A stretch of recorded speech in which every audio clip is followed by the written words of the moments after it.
So ni dia cheese cookies. Boleh tengok dalam dia cheese cookies yang mana paling aku suka. Aku suka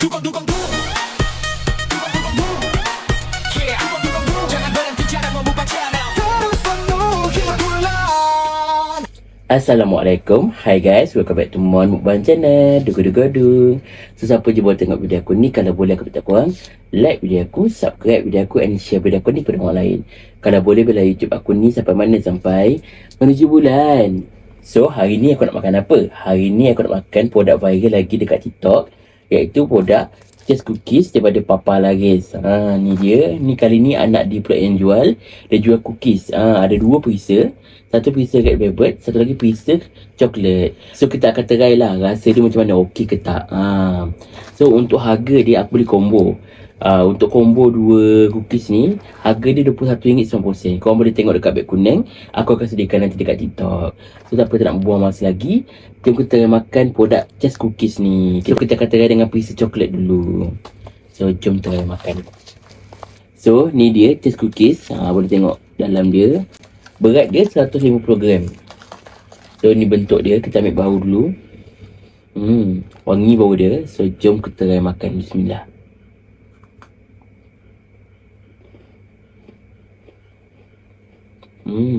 Sedap.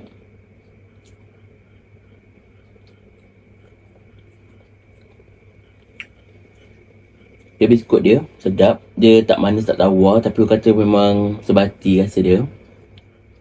Okey, aku suka macam ni.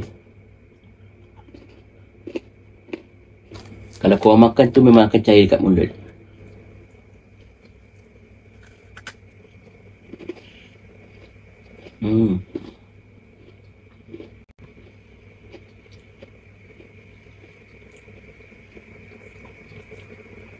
Bagi aku memang sangat sedap.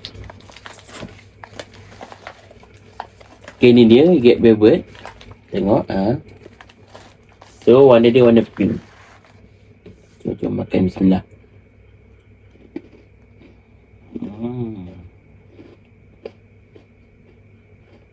Sedap. Sangat sedap. So bila aku makan benda ni, aku teringat salah satu biskut yang pernah aku buat review, iaitu produk cookies perisa red velvet. Lebih kurang je rasa dia. Kalau korang nak tengok video dia, boleh tengok video kat sini. Memang lebih kurang je rasa dia. Sama je. Dua-dua kalau makan memang cair. Cuma yang ni dari segi ketebalan, yang ni lebih tebal daripada cookies.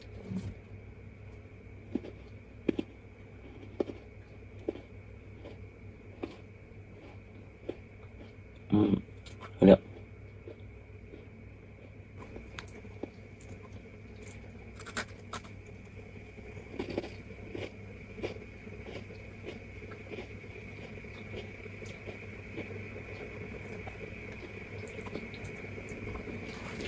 So aku dah makan dah kedua-dua biskut ni, iaitu daripada cheese cookies. Yang mana paling aku suka yang coklat ni sebab dia tak terlalu manis sangat.